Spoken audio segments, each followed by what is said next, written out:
welcome to Messages of Hope. I'm Jill Lublin, your host, best-selling author of Guerrilla Publicity, Networking Magic, and Get Noticed, Get Referrals. I tonight am lucky to have two wonderful guests, Yvonne and Rich Dutra-St.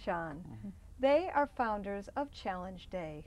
Welcome to Messages of Hope. Thank you very much. Thanks for having us here. Well, you two are definitely messages of hope. You walk in a room and light it up. I'm clear on that. You don't even have to say anything. But let's talk about really your work, which, as I understand it, you're founders of Challenge Day. Would you tell us what that is, Yvonne? Challenge Day is a nonprofit organization, and the Challenge Day program has been in existence for over 20 years. And basically our primary work is to go into junior highs and high schools and help them break down the walls of separation, whether that be teasing, bullying, racism, sexism, homophobia, all the ways that not just young people, we as human beings often put up walls and hurt each other. Well, you've been doing this since 1987, as I understand, yeah. So that's a while now, 21 years, right? What inspired you to do this, Rich? Well, first of all, we're parents, and we had really hard times growing up in school, both of us, in our own ways. For me, for example, I was the smallest kid in my 7th grade class, and the very first day I walked on campus in 7th grade, I got bullied, and I hated going to junior high. So between my junior high and high school years, I got bigger, I worked out, and all of a sudden now at high school, I was in the jock group on campus. So wait, I want to stop you there, because it's interesting that you changed from being bullied to, like, you know, the jock guy, right? Yeah, I was in that group, and what I realized is that looking back, even though I graduated with honors and I made all league in the sports I played, I felt ashamed when I graduated because there were so many days I stood by and watched my friends hurt, tease, or put down other people just like I hated in junior high.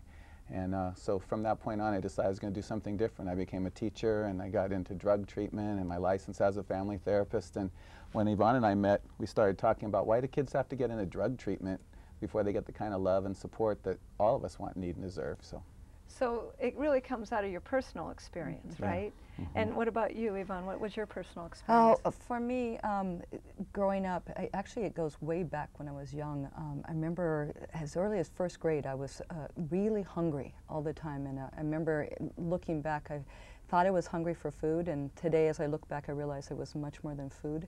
But because I ate so much by the time I was in junior high school, I was a really big girl. And top it off, of course, I was short and had braces, and then my mom gave me one of those funky homemade hairdos. And the cute glasses, maybe? I didn't have the glasses. That was the only thing that I didn't have. But I mean, as we all know, it's not a good combination for any junior high school. So I was one of the kids in school. I mean, I think most kids get teased, but then there's those kids that really, I think, it's close to tortured. And I was one of those kids, and it was horrible for me going to school. I was teased all the time. And what did they call you?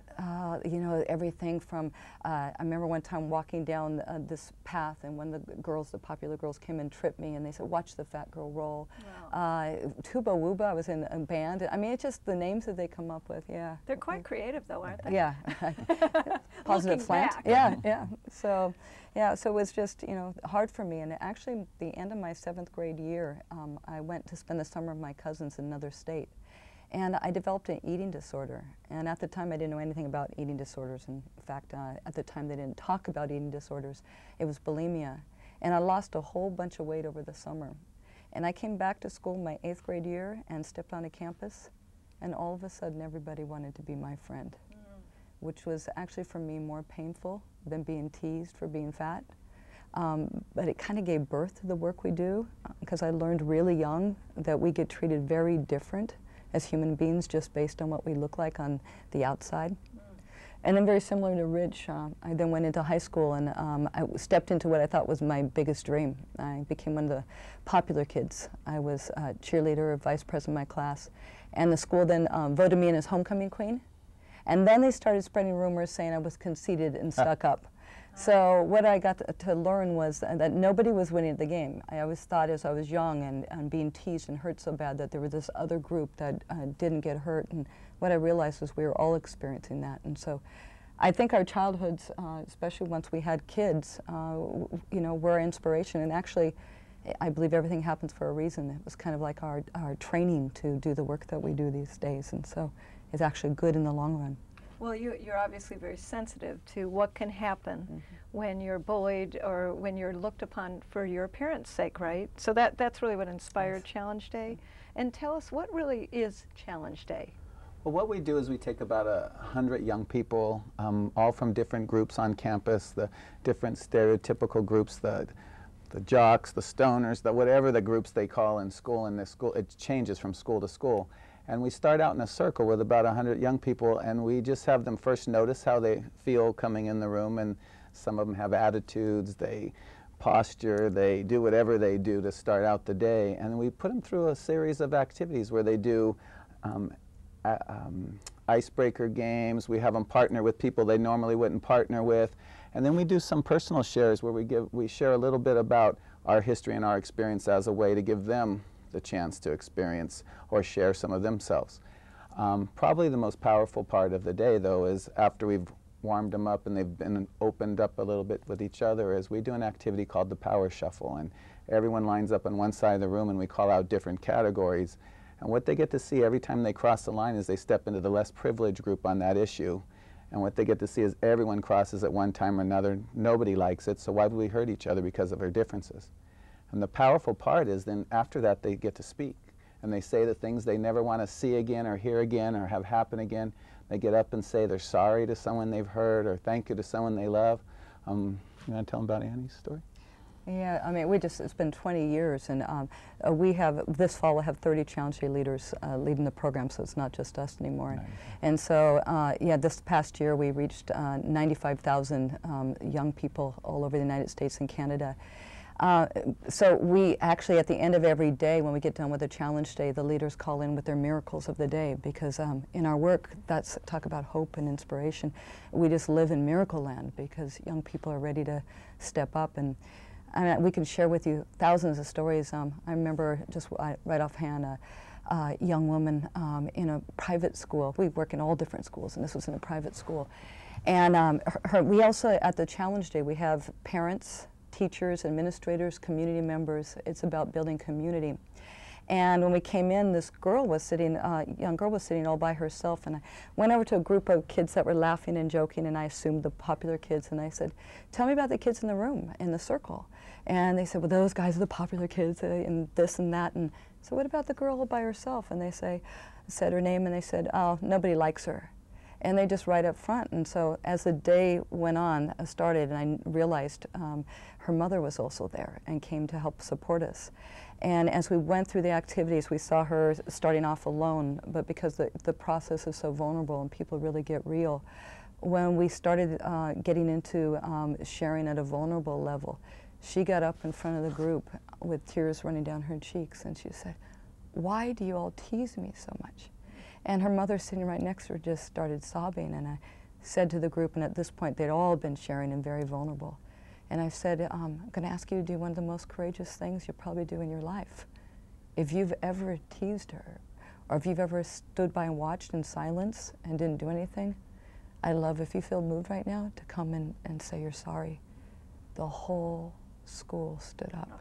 Every single kid in the school had either teased her or stood by and added to it.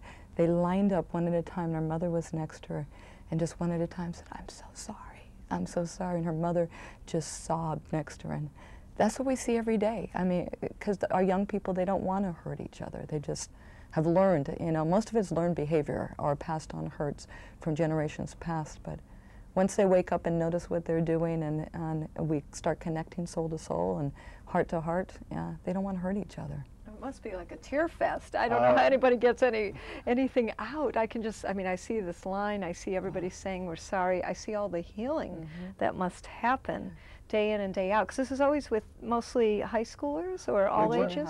Yeah, we work with junior high, high school, and just recently started doing a lot of work with adults and corporations and things. But the bottom line is telling people to wake up and be the change. Notice what's happening, choose how they'd like things to be, and then take action. And it's so beautiful. I mean, the tears are compassion, because every day people get moved or say sorry to people they've hurt for years. I mean, like Yvonne was saying, I had an example of a young man went into this one school, and we were doing little lines as the students come in that all the adults would line up and they're kind of being goofy, playing respect or music or whatever, and the kids come in with all their different attitudes. You get to see funny ones or bashful ones or resistant ones, and where there's this one young man, his name was Eric, and he came walking in the room, and he looked like, I would describe it as Cousin It or whatever. His hair was all the way down to his front, and you couldn't see his face at all, and he had black leather jacket on and spikes sticking all over, and no one was around him. And he walked in the room, and I try to say hello to each person as they come in, and he didn't say anything. And so I thought, okay, well, he's my guy for the day, because we actually have a teaching or belief that there's no such thing as a bad kid, and that every single one that we see is just asking for love. And so during the day, I kept walking by him saying, "You're doing great." And he said, "Nothing." A couple minutes later, I walked by, "You're doing great." He said, "Nothing." And then we started crossing over the line in the activity. I walked by him and I put my hand on his shoulder and I said, "You're doing great." And he said, "Thanks for coming to my school." That's all he said. He didn't look up. A couple minutes later, everyone's getting emotional and crying, and again, he was by himself on the side, so I went out of my way to go connect with him, and I said, "You're doing great." And he said, "I have no more tears. I go through this stuff every day and I can't feel it anymore." I said, "Well, what you're feeling, however you're feeling is okay. Just be yourself, be in the room, you're doing great." After we're done, we have the speak out, so they go back and they share in their small group, and he got a chance to speak out, so I asked him, "Would you like to speak?" And he said, "Okay." I said, "Would you be willing to share with this group what it was you told me?" And he said, okay, he nodded his head, he stood up and he spoke out to the group. He said, "I have no more tears. I go through this stuff all the time." And they gave him a standing ovation just because he spoke. And I said to him, "I feel sad that I've watched you be alone all day, and my guess is you do have alone every day." And he nodded his head, and I said, "Would you be willing to take a risk with me?" And he said, "Yeah." And I said, "Would you peek out behind your hair?" And he went, peeked out like that, and I swear everyone was just so tearful and excited and happy for him. And I've heard from his teachers that he's not been the same kid since that day. So that's the kind of things we get to see every day. Yes, well, lucky you, and most of all, lucky them. I can see why your work is so rewarding, and I also understand you've been spotted by Oprah, and you've been on Oprah because of your work. Tell us what that was like. It was beautiful. I mean, she's one of my personal sheroes, many women, but just what she contributes to the planet. Yeah, we're in Monroe, Michigan, in a small school there, and did a challenge day, and they brought all the young, well, many of the young people from the challenge day actually to the show, and it was amazing. It was powerful. And, people can actually go see the show by getting online and going through Her website. Her website. Yeah, it's amazing. A lot of it that day, you know, every day's different. It depends on the school we're in and what's going on in the school.